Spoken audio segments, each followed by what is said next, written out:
The real reason why good people do bad things. Daniel Schmachtenberger. All right, let's dive deep into a topic that's as old as humanity itself. The title of this video is The Real Reason Why Good People Do Bad Things, and today we're going to unpack it in ways you've probably never thought about before. I mean, we've all seen it, right? Someone you admire, someone you thought was a genuinely good person, does something that completely shocks you. Maybe they lie, maybe they cheat, maybe they betray someone they love. And the question that immediately follows is always why? Why do good people do bad things? Now, at first glance, it seems like a contradiction. We tend to think of morality in very black and white terms. Good people do good things, and bad people do bad things. But the reality is far more complex. And here's where the philosophy comes in. Human beings are not static. We are not defined by singular labels like good or bad. We are dynamic, ever-changing, and most importantly, deeply influenced by our environment, our circumstances, and our internal struggles. Here's a question to get you thinking. What if the line between good and bad isn't outside of us, but runs through the very center of each of us? Think about that for a second. What if every person is capable of both great good and great evil, depending on the pressures they face, the choices they make, and the influences around them? Now, let's break this down. One of the key reasons good people do bad things is rationalization. We are all masters at justifying our actions to ourselves. The mind has this incredible ability to twist reality to fit the narrative that we are still good people no matter what we've done. So when someone does something wrong, they don't always see it as wrong. They convince themselves that it's okay, that they had no choice, or that the ends justify the means. And this isn't just theoretical, it's something we all do, every day, on different scales. Imagine someone who lies to their partner. They might tell themselves, "I didn't want to hurt them," or "it's just a small lie." It won't matter in the long run. In their mind, they're still a good person. The lie becomes a tool to preserve their image of goodness, rather than a betrayal of it. But here's the paradox: the more we rationalize, the further we drift from our true selves. And this brings us to the next point: cognitive dissonance.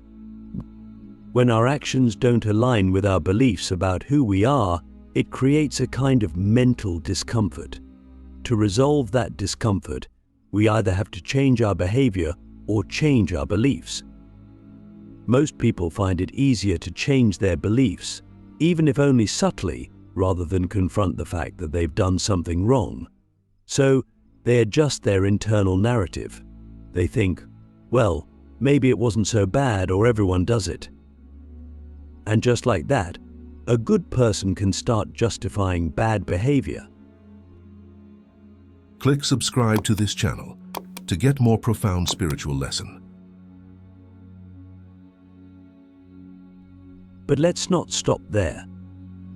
There's another layer to this social influence.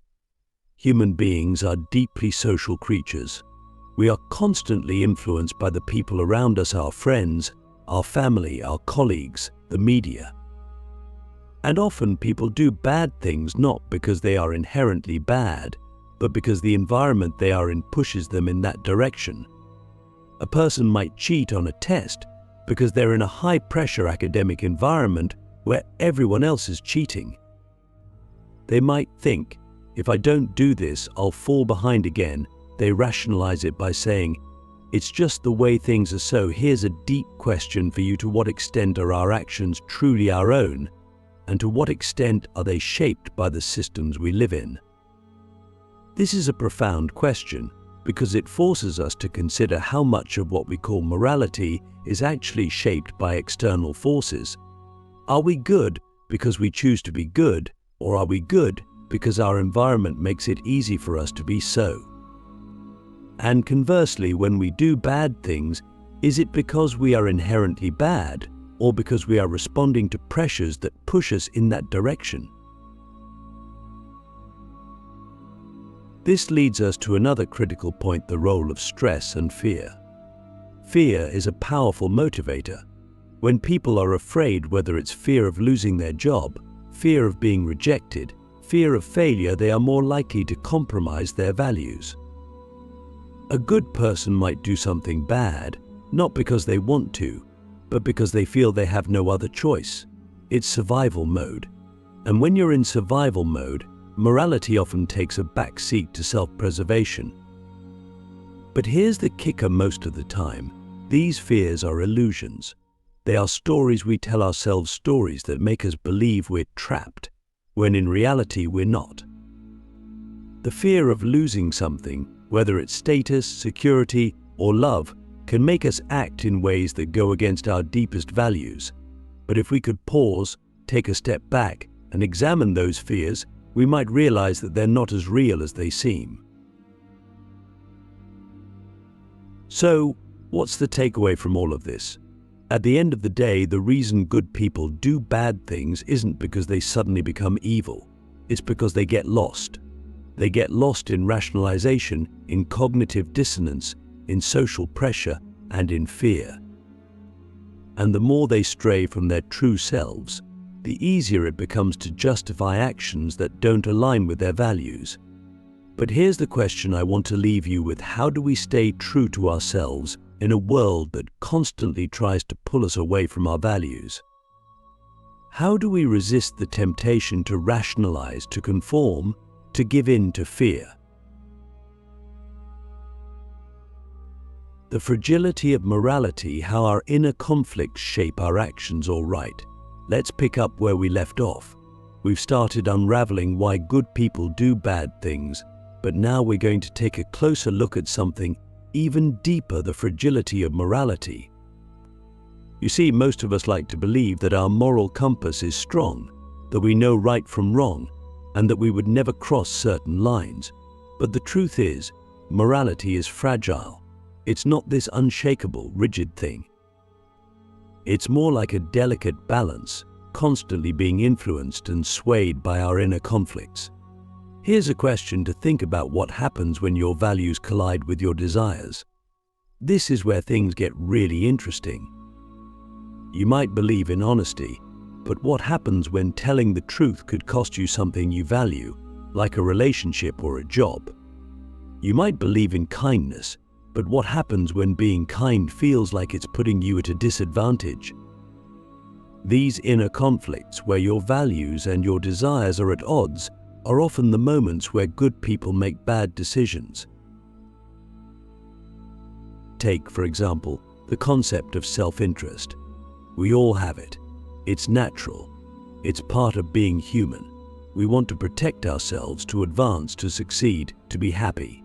But sometimes our self-interest clashes with our moral values. When that happens, there's a kind of internal tug of war. Do you prioritize your own needs, or do you stick to your principles? And here's where it gets complicated. We're often really good at convincing ourselves that we can do both. We think, I can bend the rules just this once, and it won't really matter, or I'll make up for it later. But in those moments, we're compromising the very values we claim to hold dear. Now, let's take this even further. What role does guilt play in all of this? Guilt is an interesting emotion because, in many ways, it's like a moral alarm system. When we do something that goes against our values, guilt kicks in. It's that internal voice saying, hey, you've strayed from the path. But here's the paradox: sometimes, rather than correcting our course, we bury the guilt. We suppress it, justify it, or distract ourselves from it. And the more we suppress guilt, the easier it becomes to repeat the bad behavior. Think about it like this: what if guilt isn't something to be avoided, but something to be listened to? When we feel guilty, it's often because we know, deep down, that we've acted in a way that's out of alignment with who we want to be. Instead of running from that feeling, what if we used it as a guide to bring us back to our core values? Because the truth is, when you ignore guilt, it doesn't go away, it festers. And over time, it can erode your sense of self, making it easier and easier to justify bad actions. But here's another layer to consider: the role of empathy. Many of the bad things good people do happen when they disconnect from empathy. When we stop seeing others as fully human, when they become obstacles, competitors, or just abstract figures, it becomes easier to justify harmful actions. This is why dehumanization is such a powerful tool in justifying bad behavior. If you can convince yourself that the person you're hurting isn't really like you, then it's easier to rationalize doing something you know is wrong.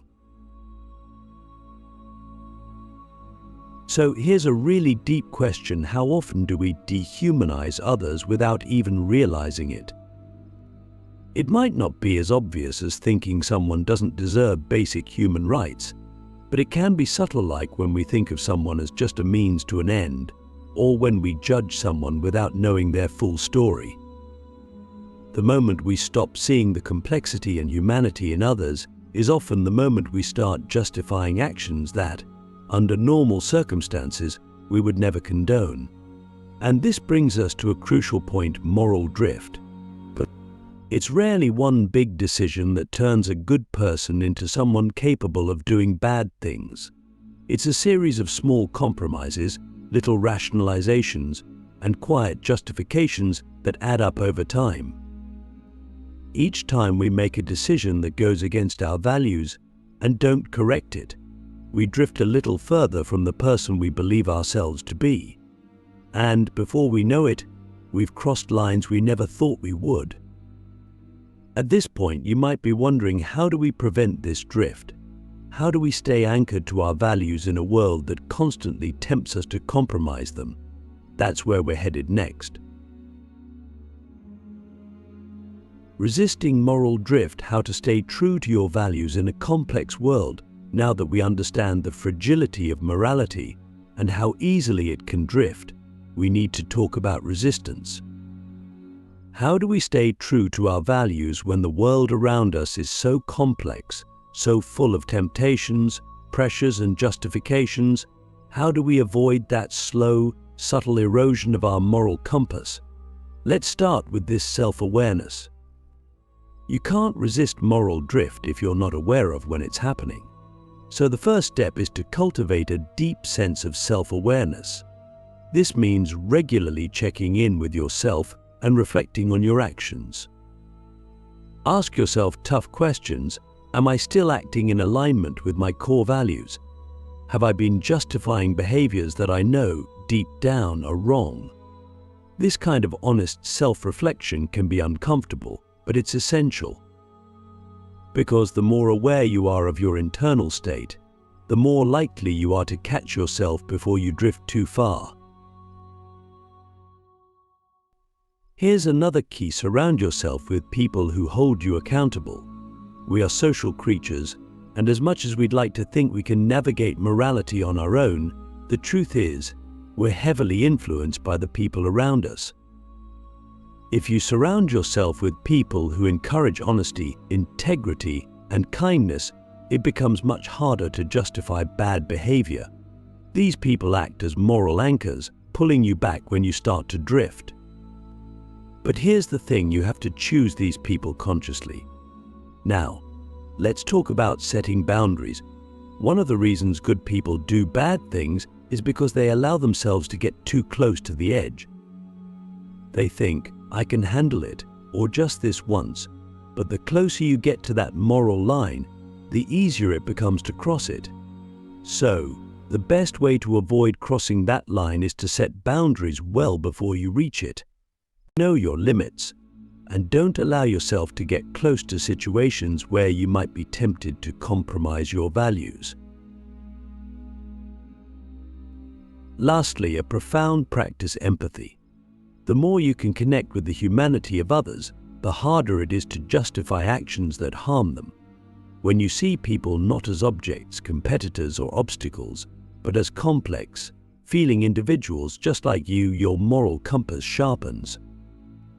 Empathy is like a safeguard for your values, reminding you that every action you take has real-world consequences on others. So, let me leave you with this question: what kind of person do you want to be when no one is watching? Because that's where true morality lies, not in the grand, visible decisions, but in the quiet, unseen moments when you choose to stay true to yourself. The paradox of imperfection: why striving for morality means accepting our flaws. As we come to the final part of this journey, let's confront something crucial: the paradox of imperfection. If we're honest with ourselves, we have to admit that no matter how hard we try to stay morally grounded, we're going to make mistakes. We're going to fall short, act out of fear, or let our self-interest take over. But here's the deeper truth: striving for morality doesn't mean being perfect. In fact, the pursuit of being a perfectly moral person can become its own trap, leading to rigidity, judgment, and even self-deception. So what if we flip the script? What if, instead of aiming for perfection, we embraced our imperfect nature? What if it's in acknowledging our flaws that we become more moral, not less? This is the paradox: the more we accept our own imperfections, the more we can hold space for the imperfections of others. And that's where real compassion and empathy live. Think about it: who are the people you respect the most? Is it the ones who claim to never make mistakes, or the ones who are humble enough to admit their failings and grow from them? True strength of character isn't about being flawless, it's about being honest with ourselves and others. It's about recognizing when we've strayed from our values and having the courage to course correct. In a world that constantly pressures us to appear perfect, to get everything right, to succeed without faltering, it's easy to fall into the trap of hiding our mistakes. But hiding them only disconnects us from our humanity. And when we disconnect from our humanity, we disconnect from others. In contrast, when we own our mistakes and learn from them, we become more human, more relatable, and ultimately more moral. So, the next time you catch yourself drifting from your values, don't see it as a failure. See it as an opportunity to grow, reflect, recalibrate, and recommit to the person you want to be. Because here's the profound truth: the pursuit of morality is not a destination, it's a process. It's a continuous journey of self-awareness, empathy, and reflection. And the beauty of that journey lies in its imperfections. Let me leave you with one final question: what if the most moral thing you can do is to embrace your flaws and strive to be just a little better tomorrow than you were today? That's where real growth happens. And that's where the real reason why good people sometimes do bad things becomes clear. We're all just trying to navigate the complexities of being human. Thanks for watching. Stay curious, stay reflective, and keep striving to be your best, imperfect self.